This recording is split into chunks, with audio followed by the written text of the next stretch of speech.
Hello everyone, this is Priyanka you educator. So आप सभी अच्छे से अपना जो है प्रिपरेशन कर रहे होंगे नेट के लिए। एंड मेरी कोशिश यही रहेगी कि मेरा एक छोटा सा कंट्रीब्यूशन भी अगर आपको एग्ज़ाम क्वालिफाई कराने में मदद करता है तो ये मेरे लिए बहुत बड़ी बात है। अब जो है हमने सेल साइकिल के ऊपर एक पहला वीडियो लाया था जिसमें हमने नेट से रिलेटेड पीवाईक्यू डिस्कस किया था। आज उसका ही फर्दर जो है कंटिन्यूएशन है, तो स्टार्ट करते हैं इसको। ठीक है, चलिए। सो क्वेश्चन नंबर 13 तक हमने लास्ट वीडियो में कवर किया है। जिन्होंने वो वीडियो देखा है वो ये वीडियो को आराम से समझ पाएंगे। जिन्होंने नहीं देखा है पहले आप वो वीडियो देखिए, वहाँ पे मैंने कुछ जो है ओवरव्यू दिया था सेल से रिलेटेड। तो अगर आप वो देख लेते हैं और वो क्वेश्चन बेसिक क्वेश्चन प्रैक्टिस कर लेते हैं तो ये सारे क्वेश्चन भी आपके लिए आसान होंगी। ठीक है, चलिए स्टार्ट करते हैं। तो क्वेश्चन नंबर 14 कह रहा है which one of the following never occur during mitotic cell division, यानी कि इनमें से ऐसा कौन सा फंक्शन है जो माइटोटिक सेल डिवीजन में नहीं होता है। ठीक है, चलिए देखते हैं। सबसे पहला, spindle fibre attach to kinetochores of chromosome. तो ये होता है सेंट्रोमेर जिससे जुड़े होते हैं क्रोमोसोम्स, और इसी के ऊपर सेंट्रोमेर के ऊपर होता है नाइटोकोर्स जिससे जुड़े होते हैं स्पिंडल फाइबर।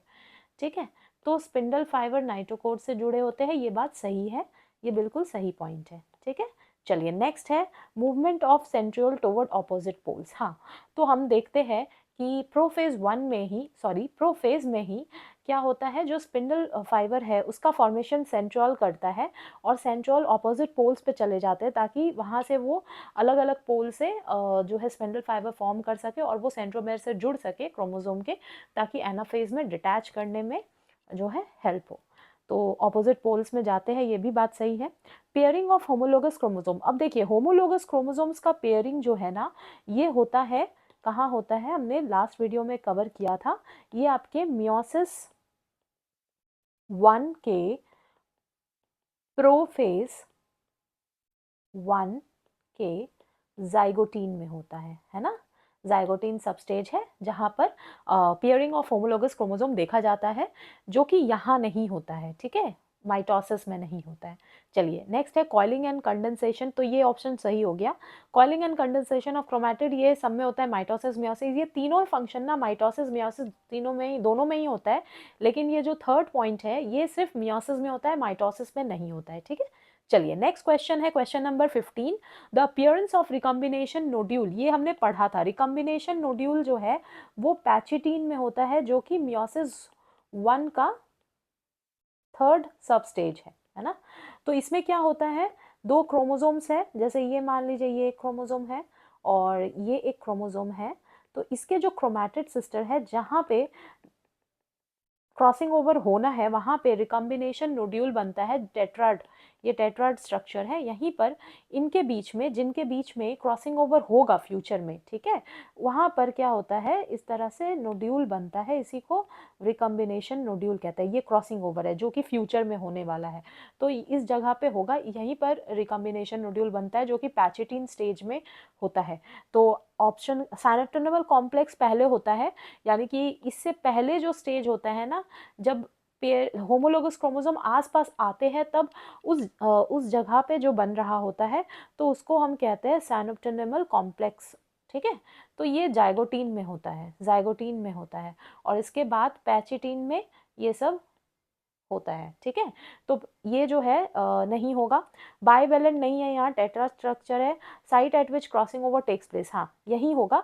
तो रिकॉम्बिनेशन नोड्यूल कहाँ बनता है, जहाँ पे क्रॉसिंग ओवर होने वाला होता है उस जगह पे बनता है। ठीक है, चलिए क्वेश्चन नंबर 16 पे आते हैं।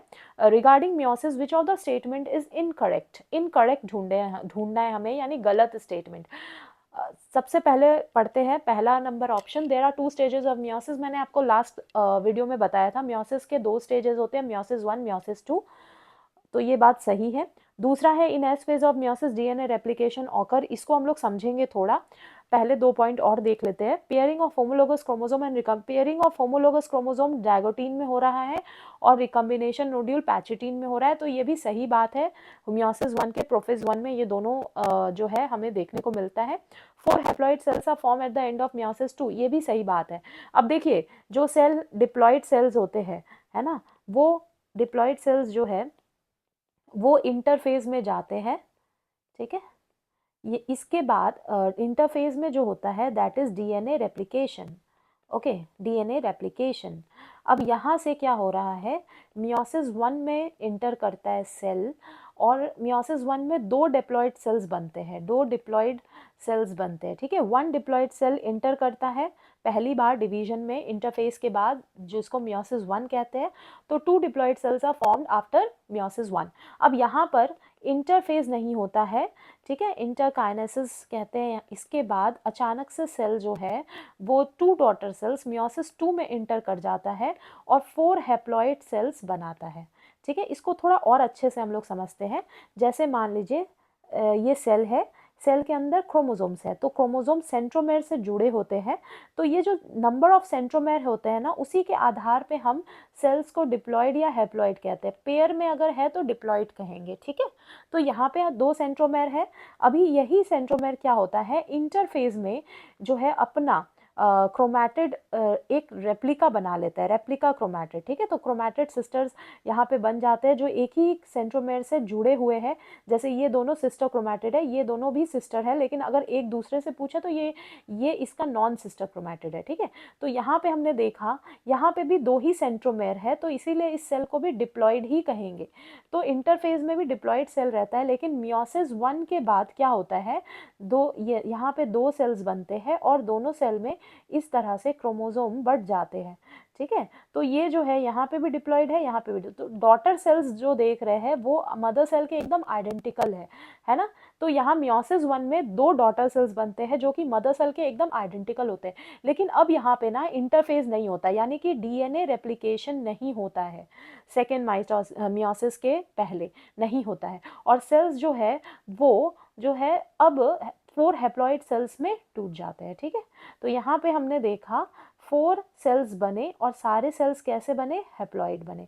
तो हम देख रहे हैं मियोसिस 1 के पहले तो इंटरफेज हो रहा है, लेकिन मियोसिस 2 के पहले जो है इंटरफेज नहीं हो रहा है। इसीलिए हम कह सकते हैं कि एस फेज जो है वो मियोसिस में जो है डीएनए रेप्लिकेशन नहीं करता है हर बार। ठीक है, मियोसिस 2 बार होता है और दोनों बार के पहले जो है डीएनए रेप्लिकेशन नहीं होता, सिर्फ कब होता है, मियोसिस 1 के पहले होता है डीएनए रेप्लिकेशन। ओके, तो ये 3 ऑप्शन तो सही है, गलत ऑप्शन मेरे को यही लग रहा है, यही आंसर जो है होगा इस क्वेश्चन का। ठीक है, चलिए नेक्स्ट क्वेश्चन की तरफ बढ़ते हैं अब हम लोग। Question number 17, select the incorrect statement with reference to mitosis. Incorrect statement, question को बहुत ध्यान से पढ़ना है कि क्या पूछा गया है। माइटोसिस से रिलेटेड इनकरेक्ट स्टेटमेंट पूछा गया है। चलिए, ऑप्शन नंबर 1 है all the chromosome lie at the equator of the metaphase. ये सही बात है, मेटाफेज के टाइम सारे क्रोमोसोम इक्वेटर पे आ जाते हैं। सेकेंड है spindle fibre attach to centromere of chromosome. अब देखिए, मैंने अभी थोड़ी देर पहले ही बताया था कि जो स्पिंडल फाइबर होता है वो सेंट्रोमेर से नहीं जुड़ता, सेंट्रोमेर के ऊपर एक स्ट्रक्चर होता है नाइटोकोर, इससे जुड़े होते हैं आपके स्पिंडल फाइबर्स। ठीक है, तो ये ऑप्शन जो है ये गलत है और हमें गलत ही ढूंढने बोला है, तो इसीलिए आंसर क्या हो जाएगा, यही हो जाएगा। ठीक है, दूसरा ऑप्शंस भी देख लेते हैं। Chromosome decondense at telophase. अब देखिए, क्रोमोसोम जो होता है ना ये हाईली कंडेंस फॉर्म होता है। ठीक है, इसका जब आप जेनेटिक्स पढ़ेंगे ना तो आप समझेंगे कि जो क्रोमैटिड्स होते हैं वो कंडेंस होते हैं, तब जाके क्रोमोसोम बनता है। ठीक है, क्रोमोसोम जो है वापस से डीकंडेंस हो जाता है टेलोफेज में। ठीक है, तो ये बात सही है। और splitting of centromere occurs eight anaphase, anaphase में ही सेंट्रोमेर टूट जाता है और फिर टेलोफेज में जाके 2 अलग न्यूक्लियस के अंदर जो है डीएनए पैक हो जाता है। ठीक है, तो ये सारे सही है। गलत ऑप्शन ऑप्शन नंबर 2 है, वही हमारे क्वेश्चन के अनुसार जो है आंसर है। ठीक है, चलिए नेक्स्ट क्वेश्चन है question number 18, select the correct statement. अब हम लोग इसमें देखते हैं करेक्ट स्टेटमेंट क्या है।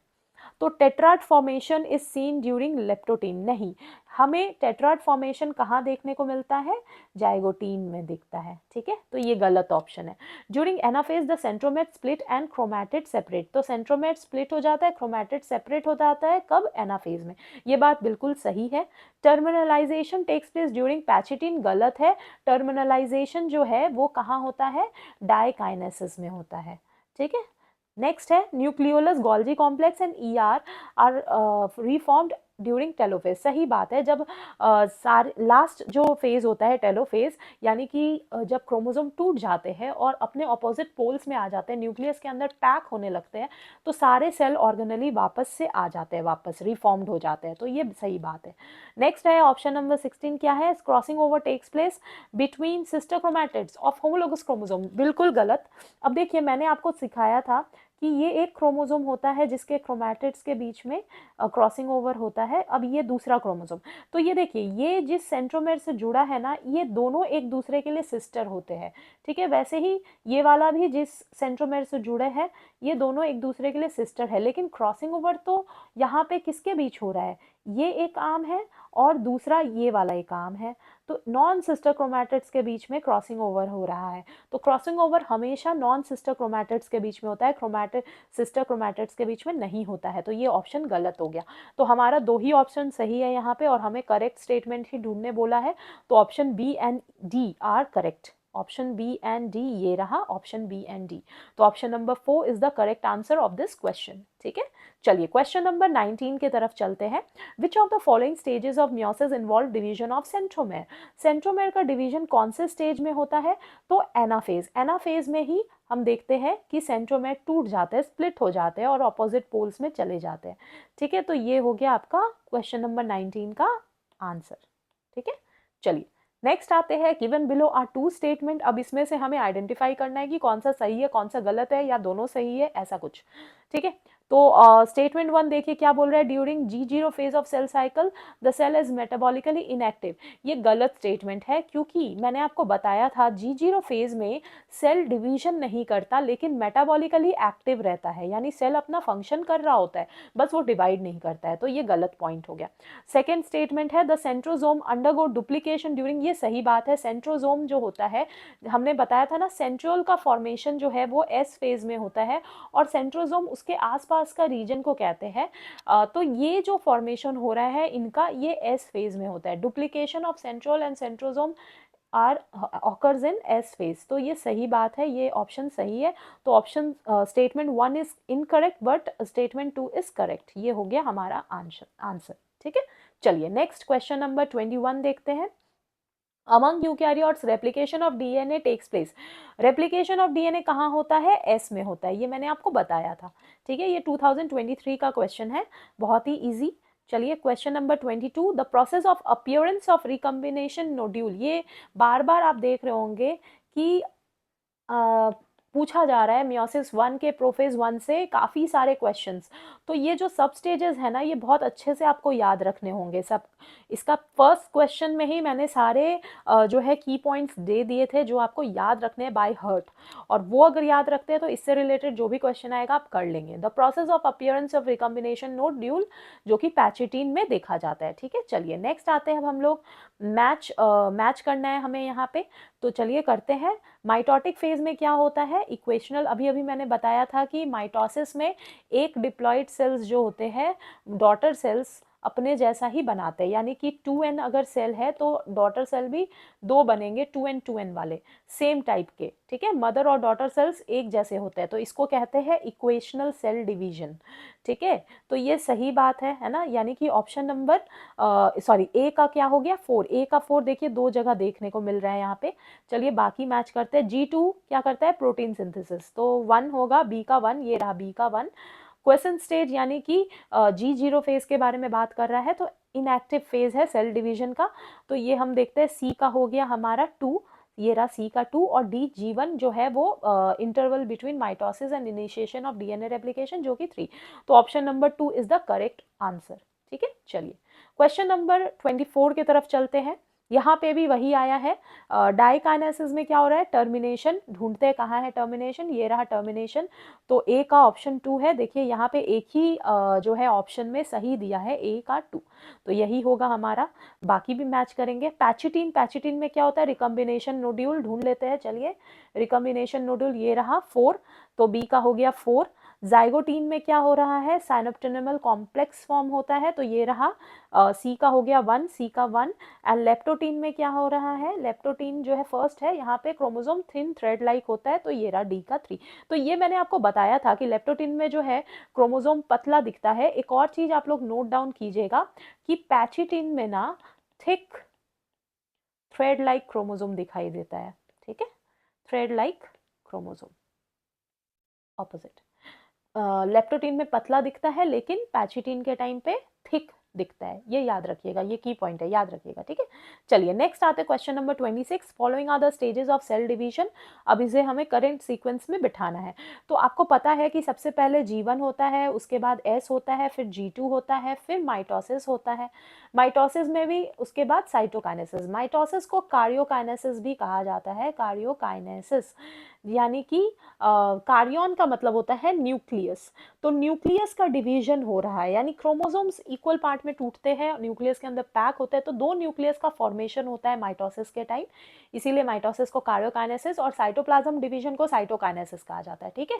तो ये सीक्वेंस है, अब इसको अरेंज करते हैं। चलिए, सबसे पहले होता है गैप 1, फिर 2 होता है सिंथेसिस, 3 होता है गैप 2, 4 होता है कार्योकाइनेसिस और 5 होता है साइटोकाइनेसिस। तो सबसे पहला हमारा हो गया ई, फिर हो गया हमारा सी, फिर हो गया सी के बाद आता है ए, फिर आता है नंबर 4 में डी एंड लास्टली बी। तो ई सी ए डी बी ढूंढते कहाँ है, ई सी ए डी बी, ये रहा option number 2 is the correct answer of this question, ठीक है। चलिए क्वेश्चन नंबर 26 के तरफ आते हैं। विच what is the main function of the spindle fibre during mitosis. Spindle fibre का काम यही है क्रोमोसोम को तोड़ना, है ना। तो क्रोमोसोम को स्प्लिट करना दो इक्वल हिस्से में, ये सही से काम कर रहा है या नहीं, यही देखता है हमारा माइटोसिस में जो चेक पॉइंट होता है ना, यही देखता है कि स्पिंडल फाइबर सही से जो है वो जुड़ा है कि नहीं, कहीं वो ठीक से जो है एक दूसरे से नहीं जुड़ा हो, सेंट्रोमेयर से या नाइटोकोर से, ठीक है, उसके आर्म से सही से जाके नहीं जुड़ा हो। अगर नहीं जुड़ा होगा तो वहीं पे चेक पॉइंट जो है काम करता है, रोक देता है और फिर से जो है स्पिंडल फाइबर का जो है उस समय डिटैच करा देता है स्पिंडल फाइबर को और फिर से रीफॉर्म कराता है स्पिंडल फाइबर को, ताकि सही से स्पिंडल फाइबर अटैच हो सके सेंट्रोमेयर से, ताकि सेल अच्छे से डिवाइड कर सके। तो ये चेक पॉइंट्स का रोल है, ताकि सेल को गलत तरीके से डिवाइड होने ना दे, ठीक है। तो यहाँ पे खत्म होता है आपका क्वेश्चन। 2025 में एक ही क्वेश्चन आया था, ये वाला, और यहाँ तक हम लोग कवर किए हैं। 2015 से लेके 2025 तक हमने 10 इयर्स का जो है क्वेश्चन डिस्कस किया है लास्ट के वीडियो में और इस वीडियो में मिलाकर। सो आई होप आपको ये वीडियो अच्छा लगा हो, आपके प्रिपरेशन में थोड़ा मदद मिला हो यहाँ से। एंड मेरे वीडियो अगर अच्छी लगी हो तो आप लाइक शेयर सब्सक्राइब ज़रूर कीजिएगा। Thank you so much.